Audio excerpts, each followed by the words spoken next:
Welcome to Live Daf, your online Daf Yomi Shiur. Shalom Aleichem, welcome back to today's Daf Yomi, which is Eruvin Daf Yomi Eruvin. On Daf Yomi base, 4 lines from the bottom.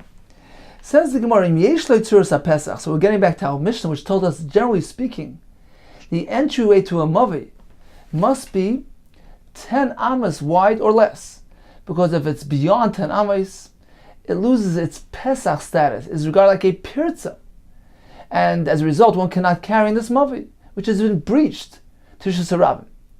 But the Mishnah told us that there is a tzuras Pesach there, which is a physical configuration of a doorway, a post on either side with a post on top, that enables even a large entranceway, even if it's wider than 10 amas, because this is considered a doorway. It's an entity on its own, and is regarded like a mechitza. It creates that partition and encloses the area within it.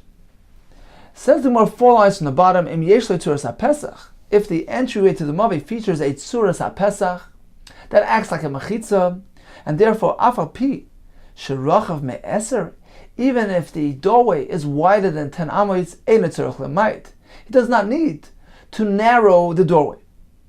Says the Gemara, Ashichan tzuras HaPesach, the mahani barachvei. So we find that tzuras HaPesach is effective when it comes to a wide doorway. Ve'amaltra, the mahani begavei. Likewise, we find that amaltra, which are these designs, artistic creations, which are attached to the kaira, they are effective. So even if the kaira is up high, it's beyond 20 amos, and generally that's beyond the ordinary person's field of vision. But if they have designs, if the kaira has these things which attract attention, it makes it visible. And one can use a kaira in this manner, even if it's beyond 20 amos. So a maltra, which we discussed in Av Gimel, the mahanya begava, it is effective. It works with regards to the height of the mavi. They are mashir, they enable the kaira, which is way up beyond 20, to be used. Let's take a look at Rashi in the bottom line. The Mahani Barachva, so this is a Tzuras HaPesach, which is effective when it comes to the width of the Mavi, Lahach Sherachav Me'eser, to enable a doorway which is wider than 10 amas. V'amaltra, the Mahani B'goyva, Lahach to allow the Kaira, which is Gavoya Me'esrim, beyond 20 amas. So this is a given. Tzuras HaPesach works for width, Amaltra for height. What about the reverse? Says the Gemara, Daf Yud Aleph, Amar Aleph, if Chamay, what about the reverse? For instance, if you have the Kaira, which is beyond 20 amos, but you have a tzuras HaPesach configured there, is it effective? Or when you speak about a wide doorway beyond 10 amos, but there's a maltra, we have designs on those side posts which make it attractive, call attention to them, does that enable the use of this wide entry point? Perhaps it serves to bring those walls together, to bring them closer, to make them more visible, like they're working with each other. So despite the fact that they're too wide apart, but if there are some of these designs there that attract attention, perhaps that can work as well. That's the Gemara Shaila. There's Amaltra work for width, and Tzuras HaPesach for height. Tashma, the Sani, as we learned, Mavi Shu Gavoy Mesrim Amma. So if the Mavi is beyond 20 Amas, the Kaira is beyond Esrim, you must bring it down. If you mention Tzuras HaPesach, ain't Tzorich L'mayit. And if it has a Tzuras HaPesach, then it's okay. So apparently, Tzuras HaPesach is effective when something is beyond the standard height. Because the point of Tzuras HaPesach is that it closes up the area. It's considered like a mechitza, like a wall. So that works, regardless of the fact that the kaira is beyond 20 amas. So we have a conclusion on that. What about Amaltra Barachvei Mai? Regarding the second question, does Amaltra work regarding a wide entry point? So if we have a Pesach which is wider than 10 amas, and we have the designs on those posts, is it effective? Does it serve as though to bring closer those sides of the entry point? Tashma, the sign is we learned in the Brisa, Mavi Shu Gavoy Mesrim Amma. So the Mavi which is higher than 20, you must bring down the Kaira. V'rachav Me'eser, if it is wider than 10 amas, he must lessen the width of the entry point. He does not need to be Mamayit the size of the entry point. Because as we just said, the Suras HaPesach serves and is effective regardless of the size of the entry point. If it's wider than 10, it's okay. If it's beyond 20, it's okay. So it serves even in a wide Pesach or a very tall Pesach. And the Brisa concludes, likewise, if there is an amaltra present at the entry point of the Mavi, it does not need to lessen the size of that Mavi, of the entry point of the Mavi. My lava seif. Should we not assume that this halacha is in reference to the second part of the Brisa, which is discussing the very wide entranceway? So apparently the amaltra is effective there as well. It's referring to the first halacha in the Brisa, which was describing the kair which was beyond 20. And there indeed the amaltra is effective because it serves to attract attention to the kair which is way up in the air, and therefore it's effective. But when it comes to an entry point which is beyond, which is wider than 10 amis, those walls on either side are too far apart to serve with each other. This area is a pirza. So despite the fact that it's attractive, attracts attention due to the designs which are present on those side walls, it doesn't do much. It doesn't bring them any closer. This area is a gap, it's a pirza. Designs are not effective. It only works when you have the kaira up in the air. The problem there is that it's perhaps not visible. It's beyond your vision. But if there's something to attract special attention, then that enables it. And that is effective. So we have no conclusion regarding the amaltra being applied to a very wide opening. But in summary, when it comes to Tzuras HaPesach, certainly that is effective whether it's for height or for width, because Tzuras HaPesach serves like a mechitza. Continues the Gemara. So this was the version that we have based on our Mishnah. Masni le Rav Yehuda. So Rav Yehuda taught, he was the Rebbe here, L'chia barav. He taught Chia, the son of Rav, Kamei Rav, in the presence of Rav, Einoi tzorech lamayit. He told him this halacha, that if the entry to the Mavi is wider than 10 amis, and there is a Tzuras HaPesach there, that serves like a mechitza. It's as though it's built up. There's no need to narrow the area. So when Rav heard this, he disagreed. He said, why don't you teach him the correct version? Esnai, you should teach him tzorech lamayit. That he does need to lessen the width of that entryway, because Rav holds that whenever there's a pirza, a Tzuras HaPesach is not effective to close off a breach. So this entry point, which is wider than 10 amis, is a pirza. A Tzuras HaPesach cannot be applied in this case. So he disagrees with this halach. Amar Rav Yosef Medivri Rabbeinu Nilmad. From the words of Rabbeinu, meaning Rav, we can learn as follows. Just as he does not allow applying a Tzuras HaPesach to the pirza which is present when we have a very wide entryway, so we want to apply that concept elsewhere. That we cannot apply a Tzuras HaPesach to another type of pirza as well. What is the case? Chotzer sheruba psachim v'chalenis. We have a courtyard which is surrounded by walls, which features mostly psachim, entryways and windows, meaning that it's mostly breached. So the sum total of the enclosure here features mostly gaps. It's parutz miruba loimet. So Rav Yosef says, apparently, according to Rebbe, a Tzuras HaPesach will not be effective to close up this area. Eino niteretz b'Tzuras HaPesach. He cannot go ahead and affix Tzuras HaPesachs throughout these walls, these breached walls, because since this enclosure is not properly enclosed, it's mostly exposed, it's parutz meruba, it's a pirza. Rebbe holds that a Tzuras HaPesach is not affected by a pirza.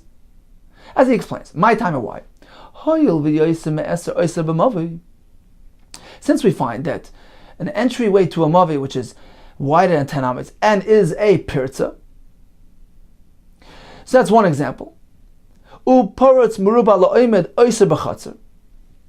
just as we find, since we find that the entry point which is more than eser, which is oiser b'mavi, and we find that an area which is mostly exposed, paratz meruba la'omed, is oiser b'chatzer.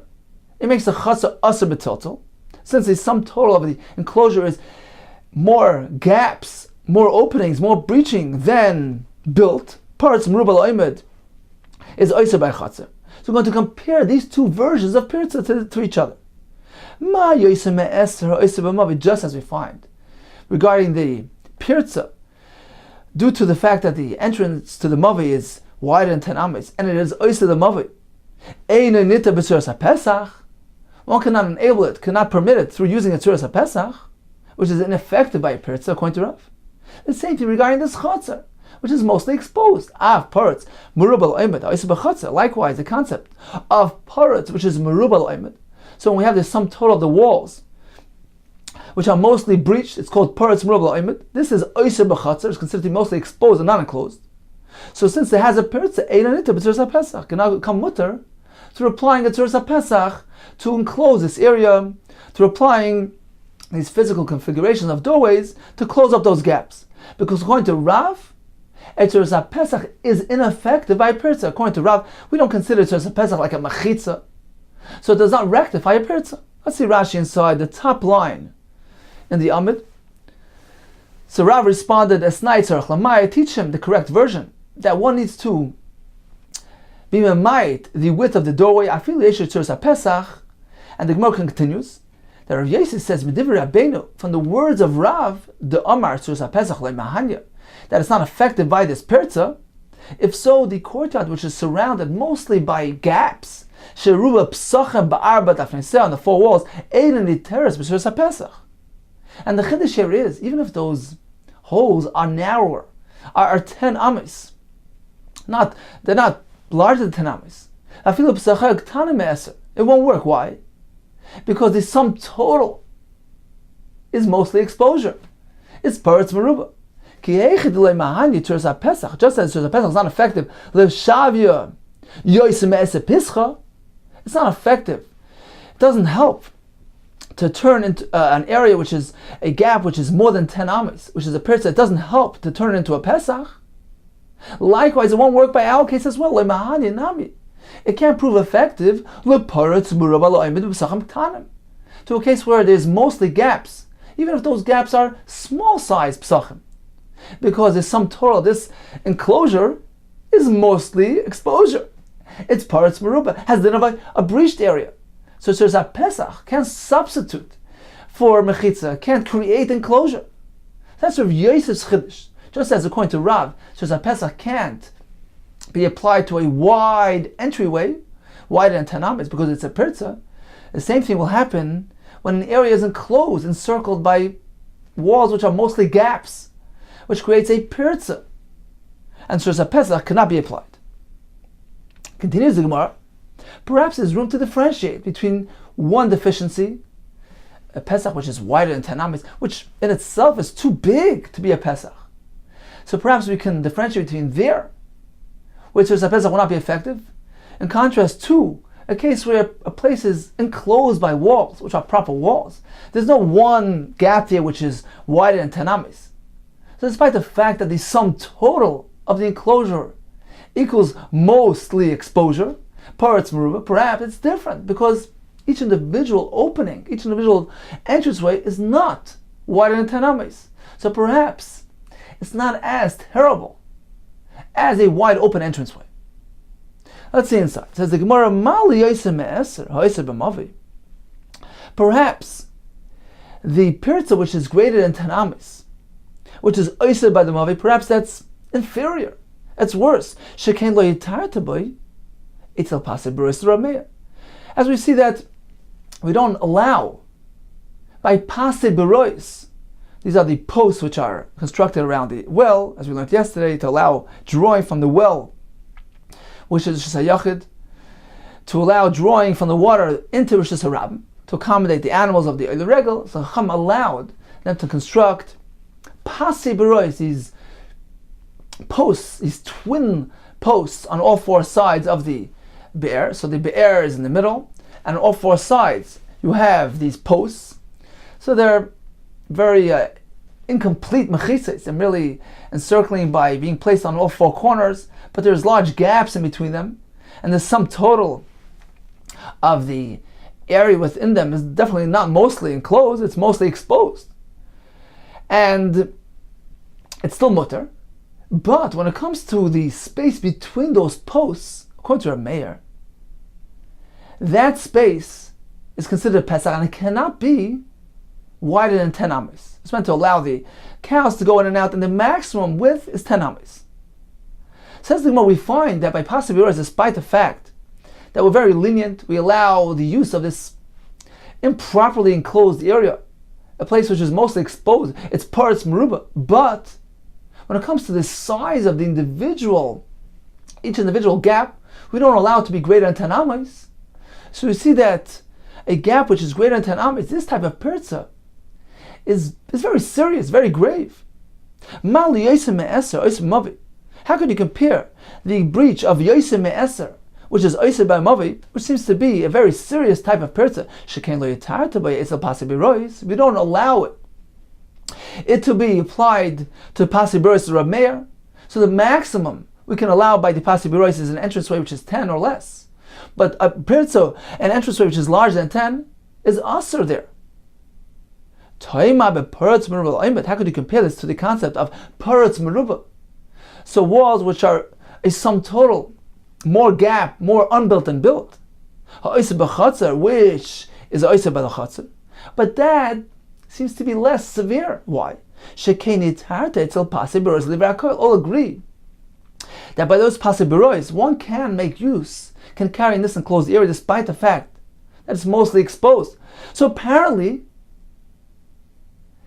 the perza, the individual perza, which is more than Esser, is more severe, is more grave, carries more weight than the concept of parutz meruba la'omed, the sum total built portion of the walls which are less than the sum total of the gaps. Those are considered to be proper walls. So although there are many gaps there, but since there isn't any one space there which is larger than 10, it's not as terrible as having one space, one entranceway which is larger than 10, which is a true bona fide perza. So perhaps you can't compare the two things, the Gemara asks Rabbi Yosef. Perhaps, even though the Tzuras HaPesach won't be affected by a large entranceway, according to Rav, because it's a large perza. However, when it comes to the concept of a paratz meruba, if you have a chatzah which is enclosed, encircled by walls, but there are many gaps and holes and doorways and windows, in which case it's mostly breached. Perhaps that's not so terrible. A Tzuras HaPesach can attach itself to the walls, to complete the walls, and as a result, we will consider this area to be fully enclosed. So we leave it inconclusive. Says the Gemara, perhaps we can bring a right to Rav Yosef that just as the Tzuras HaPesach cannot be applied to a wide entranceway, it cannot be applied to an area which isn't properly enclosed, an area which is paratz meruba la'omed. The Brisa says, "Tfano halol." These walls which are surrounding, for instance, a chatzar, sheruba and psachim machalonis, that are mostly comprised of entryways and windows, all full of gaps. Mutter, so it's mutter to carry within. Bilvad, provided she'omed burel parts, that they should be mostly standing, then unbuilt. Says, well, how are these two statements compatible with each other? You begin by speaking about an area which is mostly exposed, and you say it needs to be mostly built. Sheruba sakadayda, can you say that it's mostly exposed? Ella ema sheriba behen psachim chalein. It doesn't mean ruba, that most of the walls feature openings and gaps. It means sheriba behen psachim chalein. He applied, he made numerous openings and windows. Parts, provided that it's mostly standing, mostly built, then unbuilt. So we see from here that the Gemara is assuming that these psachim, which are featured in these walls, which have many breaches, these psachim have Tzuras HaPesachs. They have these physical configurations of a doorway. Nevertheless, the Brisa explicitly tells us that it can't be mostly gapped. It can't be mostly parts. So we see that a Tzuras HaPesach is ineffective when the enclosure is mostly exposed due to the fact that it's a perza. This seems to be a right of Yosef. Says, well, no, we're not speaking about Tzuras HaPesach here. Amar Kahana Kitanya hi. The Pesach Shammai, that Bryce is relating to Psachim, which are Shimoi, these destroyed entranceways, meaning there are no Tzuras Pesach present there. But certainly if there's a Tzuras Pesach, it can go ahead and enclose even a Pertz. My Pesach Shimoi, what exactly is this? We have two approaches. Pligiba, Rav Chumi, Rav Yosef. Machlekes between Rav Chumi and Rav Yosef. Chadamar, one said, the Leis Lo Shikfi. They don't have proper side posts, and that's why they're not considered like a Tzuras HaPesach. V'chadamar Leis Lo Tikra. They don't feature a post on top, and therefore they're not considered Tzuras HaPesach, and that's why they're ineffective. Let's take a look at Rashi, which is right in the middle of the Amid, beginning with the words Pischei Shammai. Have it? Pischei Shammai. Says Rashi, Psachin Sheimein, desolate doorways. Lishna Achrona Psachim Ukulkom, destroyed, broken ones. Shemachasarim Tikkun, they're lacking proper design. Kigmai Zaken Ashmoi, which means Chasam Torah, he's lacking Torah. Shikvi, so one approach is that they don't have shikvi. Mezuzos, meaning the side posts, shenechatzav name kanmakandi, stones on either side were dislodged, evan yoytzes, one's protruding, one's going in. Vein Tzuras HaPesach is not a proper Tzuras HaPesach, it's not really a convenient or safe entry point. So this doesn't have a halach of Tzuras HaPesach. That's one approach. The other one said there has no tikra, meaning nothing on top of the doorway. She'ein klum binyan l'malam min HaPesach, there's nothing built on top. Like the picture in Rashi, that the wall is very smooth going up to the top, there's nothing blocking, there's no post on top, and that doesn't conform to Tzuras HaPesach. Why? Tzuras HaPesach she'amru, what is the halachic Tzuras HaPesach that was said? It needs to conform to a certain design. Kana mekan, v'kana mekan, you need a pole on each side, v'kana al gabeim, and a kana stick on top, resting on top of them. So that's why in this case, these things are not effective because it's not a Tzuras HaPesach. And therefore, the Bryce insists that the enclosure, the walls surrounding the area need to be mostly built. It needs to be oimed meruba to be considered a proper enclosure. But certainly if there was a Tzuras HaPesach there, perhaps, that can work in place of the gap. Continues the Gemara. V'af Rabbi Yochanan savar l'hadar Rav. We seem to have a right that even Rabbi Yochanan as well will hold, like Rav Shita, that if there is a Pesach greater than 10 Amos, which is a Pirza, a Tzuras HaPesach will not be effective. The Amar Ravin Barav Ada Amar Vitzchak. There was an incident with this certain person, Mi Bikas Beis Char Vasan, from this place, Shenotz Dalut Kundesen, he stuck 4 poles, Ba'ara Pinas Asada, on the 4 corners of his field, and he stretched a branch, a vine branch, on top of these poles. So he stretched a branch aleim on top, meaning from one pole to the other. So he created a Tzuras HaPesach. And this incident came before the Chachamim to rule on this type of Tzuras HaPesach. Is it effective? And they allowed him to employ this Tzuras HaPesach with regards to Kalaim, meaning that he can plant vines inside the confines of this Tzuras HaPesach and plant another species right outside it. So although one may not mix 2 minim together, but Rashi is going to bring a Mishnah that if there's a fence in between the 2 minim, that's okay, despite the fact that they're very close to each other. The point of Kalaim is that the 2 types of plants shouldn't appear confused and mixed with each other. So as long as they appear separate, that addresses the Kalaim concern. So this fellow who had the poles with the vine running on top of them, which is considered Tzuras HaPesach, that is regarded like a mechitza, like a fence, allowing planting vines within and other plants right outside. V'amar Reish Lakish, and Reish Lakish added, just as they allowed him to employ the Tzuras HaPesach when it came to Kalaim, it's considered to be a proper separation. Likewise, they allowed him to apply this Tzuras HaPesach to Shabbos, to allow carrying within the confines of this Tzuras HaPesach. Rabbi Yochanan Amar, they only allowed him to employ it for Kalaim.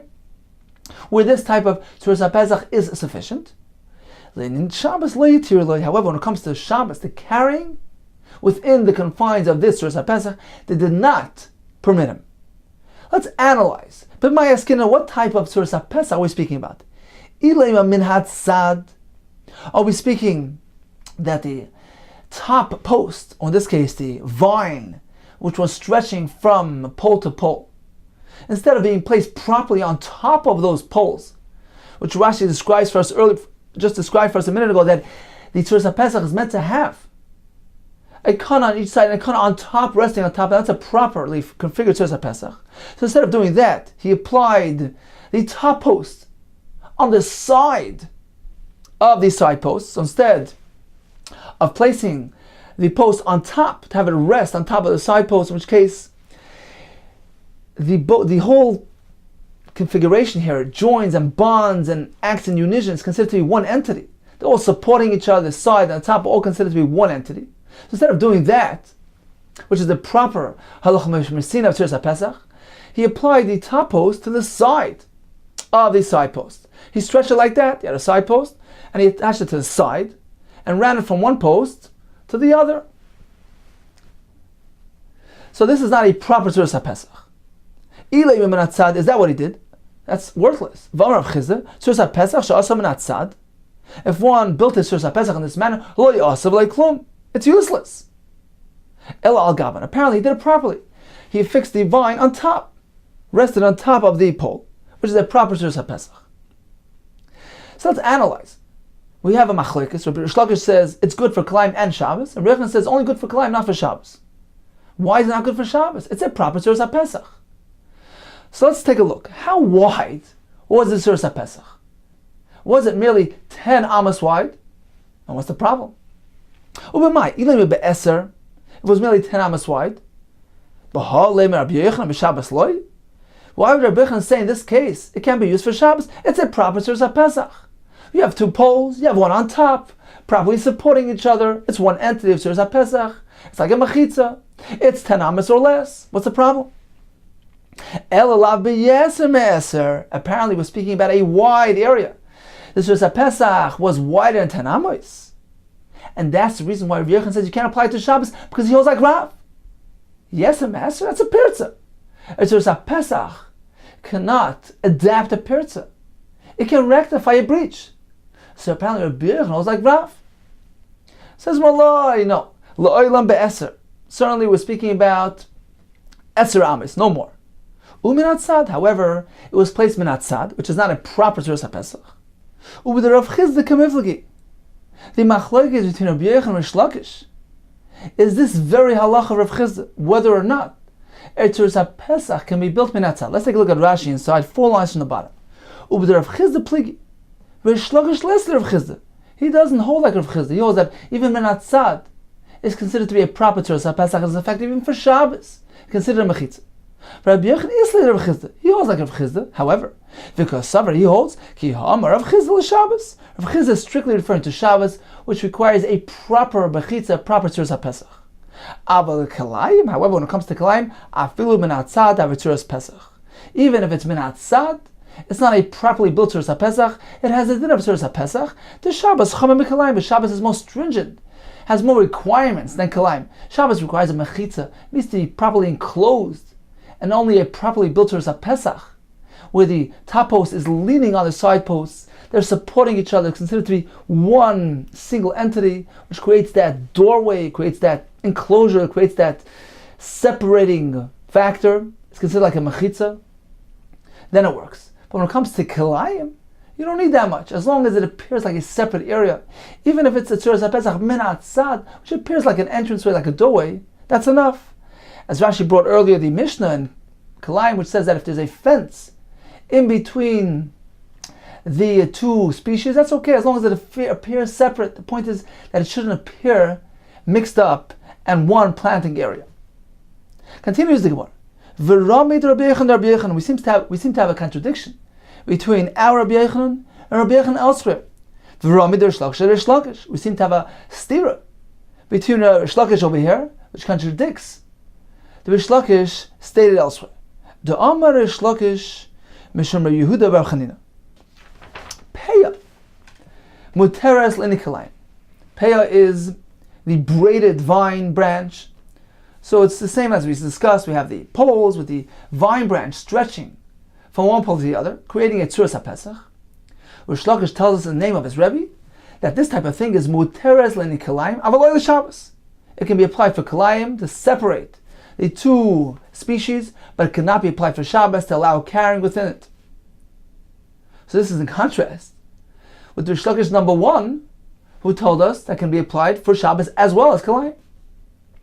That's one kash. Rabbi Yochanan Amar, mechitzas l'Shabbos deloy. Just as this is not a mechitza for Shabbos, you can't allow carrying within these tzuras HaPesach. Kach mechitzas l'kalayim deloy. Likewise, when it comes to kalayim, these are not considered mechitzas. This is in contrast with Rabbi Yochanan number 1, who said they can be applied for kalayim. So you seem to have a two-way steer. Says in Rabbi Shloim with the Rish Lakish like kasha. Perhaps we can say that we can answer the two halachas of Rish Lakish. It's not difficult. Hadidei Rabbi. The earlier Rish Lakish was his own shita Didei, who said we can apply the Tzuras HaPesach to Kalayim and to Shabbos. Hadidei Rabbi. Rish Lakish number 2 was merely quoting his Rebbe, who holds that it's not an effective Tzuras HaPesach. So we addressed that contradiction. It's not a steer to begin with. Elo de Rabbi Yochanan kasha. But the two Rabbi Yochanans seem to contradict each other. Earlier he said that it works for Kalayim, and now he says it doesn't. Says the Gemara, now, it's all good and well if you say as follows. If you propose that Hosam al Gaban, Rabbi Yochanan number 1 was describing a properly built Tzuras HaPesach, where the vine was on top of the poles, which has a din of Tzuras HaPesach. However, it was wider than 10 amis, in which case Rabbi Yochanan holds like Rav, that Tzuras HaPesach is ineffective by a pirza which is greater than 10 amis. So that explains why Rabbi Yochanan told us that it cannot be effective for Shabbos, but it can work for Kalayim, which doesn't require a proper mechitza, a proper Tzuras HaPesach, and this is enough to create impression of separateness, to separate the two planting areas. So that explains matters. Why it works for Kalayim, not for Shabbos. So that addresses Rabbi Yochanan number 1. Hacha minatzad. The second Rabbi Yochanan is describing a Tzuras HaPesach, which was not built properly. It was minatzad. The vine was alongside the pole, in which case it does not have a din of a Tzuras HaPesach whatsoever, and cannot be applied even for Kalayim. Shaper. So this will work well. This will answer the apparent steer. Eloi Amris. But if you propose that Rabbi Yochanan does not hold like Rav, he holds that even when it's wider than 10 amis, the Tzuras HaPesach can close that area. If so, why did Rabbi Yochanan tell us earlier that the Tzuras HaPesach is not effective for Shabbos? Apparently, it was like you told me, that because it was minatzad, it wasn't a proper Tzuras HaPesach. So, if Rabbi Yochanan number 1 was describing a Pesach minatzad, and Rabbi Yochanan number 2 apparently is also describing that type of Tzuras HaPesach, that's why it's ineffective. So they're both speaking about improperly built Tzuras HaPesachs. So why that discrepancy between Rabbi Yochanan number 1, who tells us that it works for Kalayim, in contrast to here, where he says it does work for Kalayim? Eli Amris Idi v'Idi minatzad. But if you say that both halachas of Rabbi Yochanan was describing a Tzuras HaPesach minatzad, not a proper Tzuras HaPesach, and that's why the earlier Rabbi Yochanan tells us it doesn't work for Shabbos, but it works for Kalayim. How is that compatible with the second Rabbi Yochanan who says it doesn't even work for Kalayim? Michael Amema, what can we say? Says in La'olam, truthfully, Idi v'Idi minatzad. Both Rabbi Yochanans are describing Tzuras HaPesach, which was minatzad, which is ineffective for Shabbos because it's not considered like a mechitza, because it's not properly built. The only thing it can work for is Kalayim, which doesn't need a proper enclosure. Merely a separateness is sufficient. Idi v'Idi minatzad, both are speaking about Tzuras HaPesach, which was built on the side, not a proper Tzuras HaPesach. So the pole on top was affixed to the side of the post. So why the discrepancy between Rabbi Yochanan number 1, who tells us that it can be applied to Kalayim, in contrast to Rabbi Yochanan number 2, who says it can't? Hasam be'eser, hacha b'yaisim eser. The earlier Rabbi Yochanan was describing a Tzuras HaPesach, which was merely 10 amas or less. as opposed to the second Rabbi Yochanan was speaking about a large Tzuras HaPesach, which was wider than 10 amas, in which case it's not effective even for Kalayim. Meaning that even though we're speaking about Kalayim, it doesn't really need a proper halachic Tzuras HaPesach. Merely an appearance of separation is enough. That's why even a Tzuras HaPesach Minat Tzad works. However, there is a difference between a Tzuras HaPesach which is Eser Amos, which is still within the dimensions of a proper doorway. So you notice these sides, it looks like you're entering a new area. It gives that appearance of separation, as opposed to a very wide Tzuras HaPesach, more than 10 amas. Those side posts are positioned too far away from each other. It gives that appearance of cohesion, as though it's an entranceway, and therefore it doesn't even work for Kalayim. So this is a chiddush in the Gemara that Kalayim, if it's Yosef Me'eser, cannot use the Tzuras HaPesach. The Gemara is going to challenge this. How do you know this concept? The Shanelon, that will make a difference for us, Bein Eser, Yosef Me'eser, between 10 and more than 10, when it comes to Kalayim, which really needs just separation, doesn't really need machitza. How do you know to make that distinction? So I want to prove it to you. The Amalei Rav Yochanan Shlakish. Rav Yochanan turned to Rav Shlakish and he said, Loikach Haya Maisa. Was this not the narration of the following incident? Shahar Lach Rabbi Shua, Eitzur Rabbi Yochanan ben Nuri L'Lmud Torah. Rabbi Shua went to Rabbi Yochanan ben Nuri to learn Torah. Ava B'Shabaki B'Echaz Kalayim. So even though Rabbi Shua was well versed in the halachas of Kalayim, nevertheless he didn't hesitate to approach Rabbi Yochanan ben Nuri to ask him a shaila of Hilchas Kalayim, to seize that opportunity. And he found him Sheyoyshe ben Eilonis, Rabbi Yochanan ben Nuri sitting between the trees. Umasach Zmeira Shlakish stretched. He was matach Zmeira, stretched a vine from one tree to the other to demonstrate a situation and ask him a shaila regarding the halach. And he turned to Rabbi Yochanan ben Nuri and he told him, Rebbe, Igafanim Kam. Let's say there are vines planted within this Tzuras HaPesach that I've just created. Ma'ul is Re'akan. May one plant another min outside this Tzuras HaPesach? So you know what he responded? Amalei told him, Be'eser mutar, be'yosim eser aser. If the width of this Tzuras HaPesach is 10, then it's okay. Then it serves as a separating factor. But if it's wider than 10, it's no longer effective. And you cannot plant in this manner. Says Rabbi Maya Skinner, what are we speaking about? What type of Tzuras HaPesach was it? Ilim al Gabon, that the vine was situated on top of the side poles. That's a proper Tzuras HaPesach. Yosem Eser Aser? How can you say that if it's larger than 10 amas, it's Aser, doesn't create that separation by Kalayim? Vatani went in a brisa that it works for Kalayim. Ho Yisham Kanan Hadu Kuranan. There were these poles that were inserted into the ground. Va'asalahen Peah Malamala, and he formed this Peah, this braided vine branch, so he stretched the branch from one pole to the other, creating a Tzuras HaPesach. Even if it's wider than 10 amas, it's effective for Kalayim. So why did he differentiate between 10 and more than 10? Elav ben Atzad. Apparently, the situation there was a Tzuras HaPesach which was built min Atzad, not a properly configured Tzuras HaPesach. And he told him, it depends how wide it is. Be'eser mutar, if it's merely 10 amas wide, then it's okay, because it creates that separation for Kalayim. Yoisem Eser Asa. But if it's wider than 10, it's also Shema Mina. We can certainly conclude from this that even when it comes to Kalayim, which doesn't require a proper Tzuras HaPesach, even Min HaTzad is enough due to the fact that it creates that impression of separateness, but that only works if the width of that entry point is 10 or less. But if it's too wide, it doesn't even create an impression of a doorway and of a separation. So in conclusion, regarding a Tzuras HaPesach min HaTzad, Rav Chizda says it's ineffective. Rabbi Yochanan maintains that this halacha of Rav Chizda applies strictly to Shabbos, which certainly requires a properly constructed Tzuras HaPesach to create a proper din mechitza, to properly contain the area beside it. However, when it comes to Kalayim, over there you only need an appearance of separation to separate the two planting areas.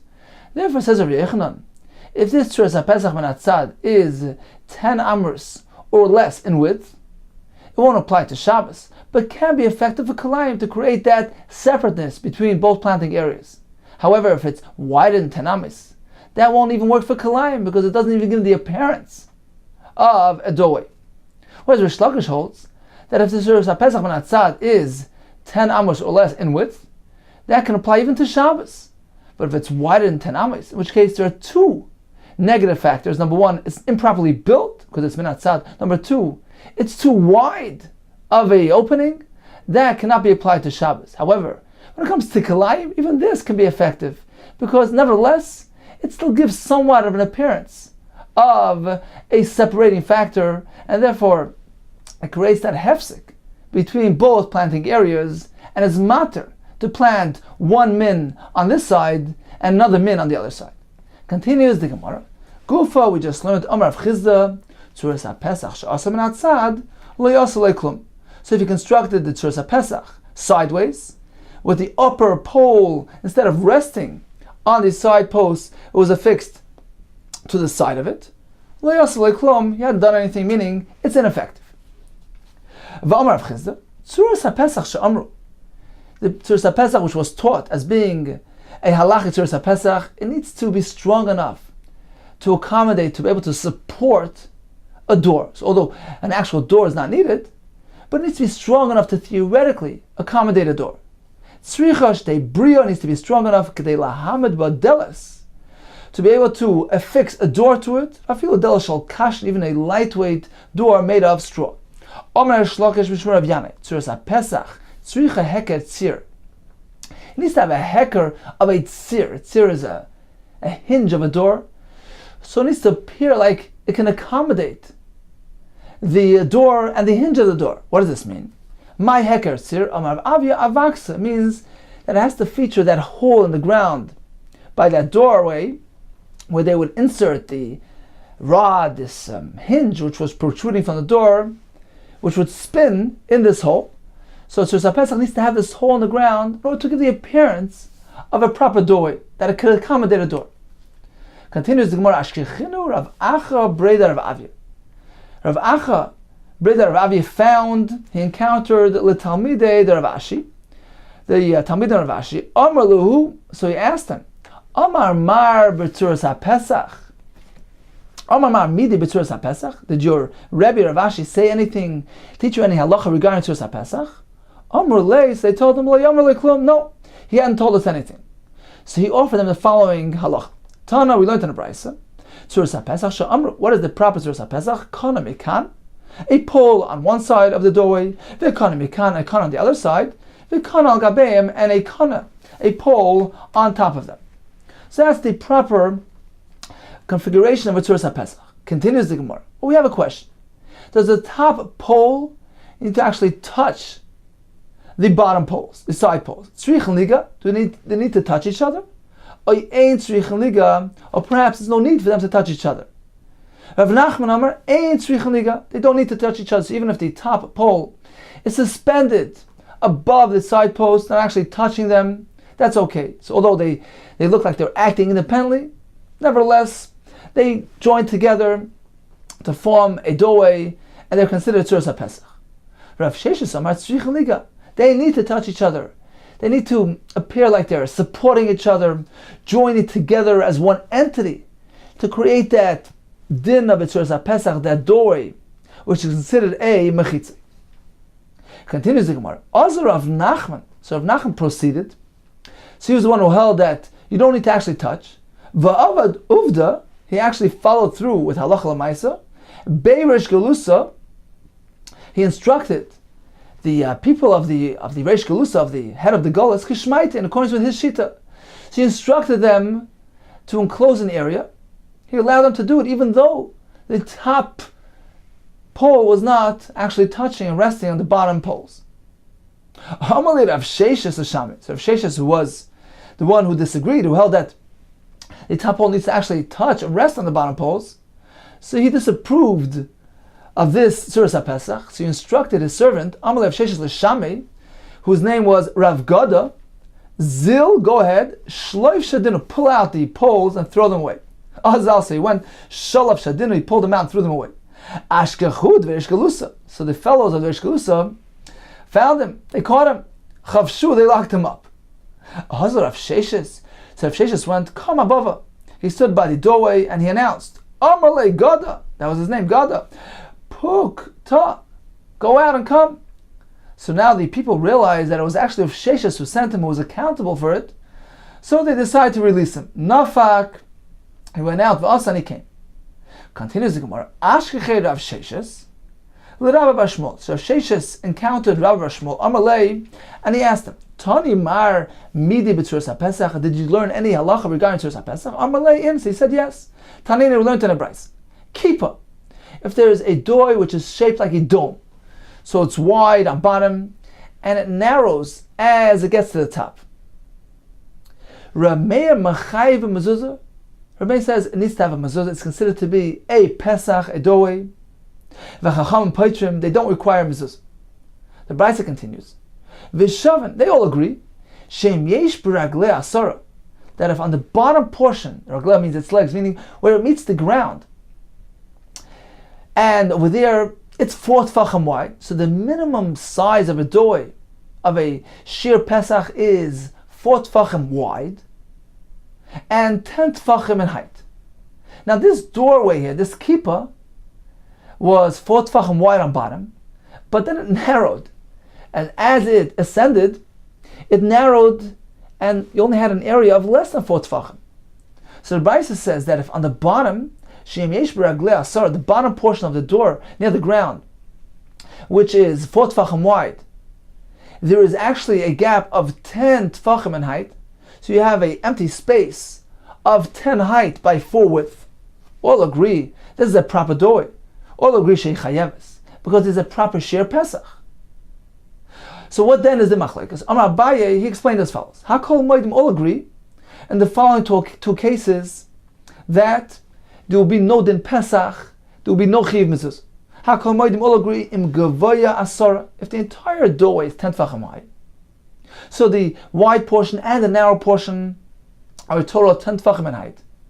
However, v'ein b'raglei shleisha, the bottom portion, which is 4 tfachim wide, is not stretched for 3 tfachim in height from the ground. So it's less than 3 tfachim in height. That's worthless. That's considered to be loved. It's as though it's the ground. And therefore, all agree there's no Shiur Pesach. There's no entranceway. So this is agreed upon by all. There's no chiv mezuzah. Inami, or in the following case, where yesh b'raglei shleisha, that the bottom portion of that doorway, which is 4 tfachim wide, contains a height of 3 tfachim, at least 3 tfachim. However, if the entire doorway is less than 10 tfachim high, so in both these cases, v'lo klum, all agree, it's not considered a Pesach, there's no chiv mezuzah, because there's no shear. Kipli, when are they having a machlekes? In the following case, v'yesh b'raglei shleisha, the bottom portion of that doorway, which is 4 tfachim wide, extends upward for at least 3 tfachim. Ugvoy asara, and the entire doorway is 10 tfachim in height. What's the problem? The top of the doorway narrows. Ve'enu chavar ba. On top, you don't have a space 4 tfachim wide. However, v'yesh b'lachak lashlim la'ba, you have some warm material there, which can theoretically be removed to make space for a properly configured doorway. This is the point of the machlekes. Rameir Sava Chaykikin Lashlam. We visualize as though that warm material was removed in order to complete the doorway. So since you have an initiation of a doorway on bottom, because on bottom you have an area which is 4 tfachim wide, you have a substantial initiation of a doorway, we ignore the warm material which is protruding on top of the doorway into the doorway. We view it as though it's been removed because theoretically it can accommodate a doorway which has already been initiated on bottom. So that's chaykikin lahashlam. We remove the warm material, we scrape it out to complete the proper shear of a doorway. For Rabbanan Savri, ain chaykikin lahashlam, we don't do that. Bottom line, there's warm material there which is blocking the entranceway. In any case, what do we see from here? Rameir says this is considered to be a proper Pesach, despite the fact that the top post of this Pesach, where is it? It's embedded in the wall. It's not actually resting on the side posts. It's not touching them. It's being separated by warm material. Apparently, the top post of a Tzuras HaPesach does need to actually touch the side posts. So this was Rabbi Bar Shmuel speaking, telling this to Rav Sheshes. Rav Sheshes holds there needs to be a negia. The top post needs to touch the side posts. So he responded to him. Amalei, Rav Sheshes responded, you know what? If you happen to find some members of the Reish Galus's home, we had the incident earlier where Rav Sheshes sent his servant to uproot their Tzuras HaPesach because the top post was not resting on the side posts, which is in contrast with the brisa here, which seems to tell us there's no need for that to happen. So if Sheshes asked him a favor, if you happen to meet those members, don't tell them anything from this brisa of kippah, which seems to indicate that I was wrong. I don't want them to come harass me. If I decide to change my mind, let me do it on my own, without any external pressures. Continues the Mishnah, Hechsher Mavi. So the Mavi, this alleyway which is leading into Shesarabim, one may not carry within the alleyway, because if you allow carrying there, perhaps he'll continue carrying Shesarabim as well. He won't realize that it's a separate entity. So one must separate the two areas by placing something at the entranceway. Hechsher Mavi. How is one meant to adapt the Mavi for carrying? Beishami Oimrim Leche v'Koira. He needs to have both a leche, a side post, and a beam going across the entranceway to properly cordon off this mavi. One or the other. Oy lechi, oy koir. Two leches are required, one on either side of the entranceway. Mishum Rabbi Shmuel, in the name of Rabbi Shmuel, Omar Talmud Echad, a certain Talmud said, Lifnei Rabbi Kiva, in front of Rabbi Kiva as follows. Lo nechlaku b'sham b'silo.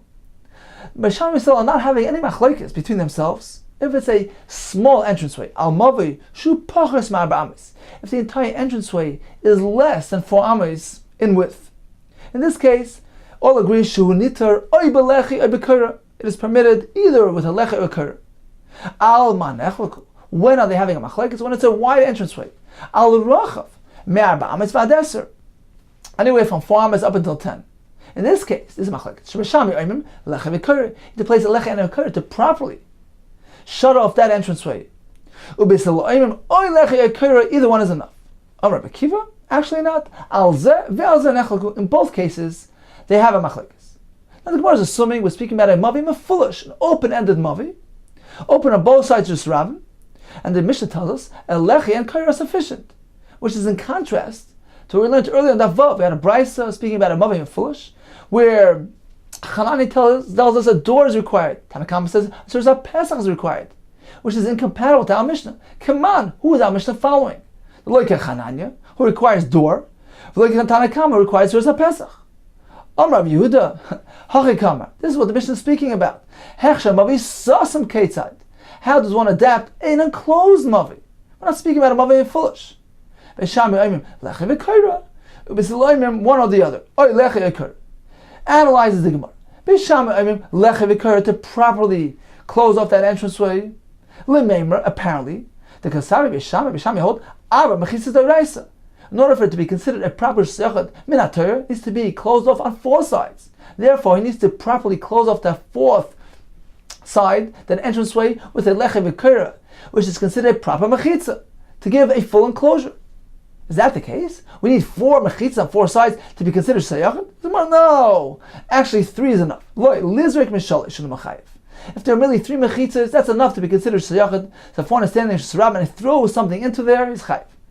Midrabanan, we need 4 lataltel to allow carrying within it. Meaning midrabanan adika arba, you can only do that if you are enclosed on all 4 sides. Therefore, you need a lecha v'kira at the entranceway.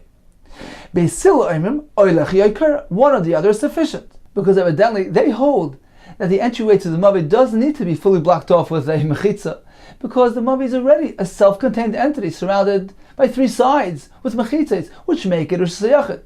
If so, says the Gemara, lema shall we say, Kosavi Beisil holds shalosh mechitzas deraisa, that only a place which is contained by 3 mechitzas is considered minatora like a Rosh Hashanah, but merely 2 mechitzas are insufficient? Says the Gemara, no, not necessarily. Perhaps even 2 can make a Rosh Hashanah. Lizroik, mishtayim with the mechayiv. If a place has 2 mechitzas surrounding it, minatora, that's a Rosh Hashanah.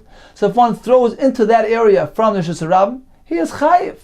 It's only midrabanan that we require more. Litaltel, to allow carrying within that area.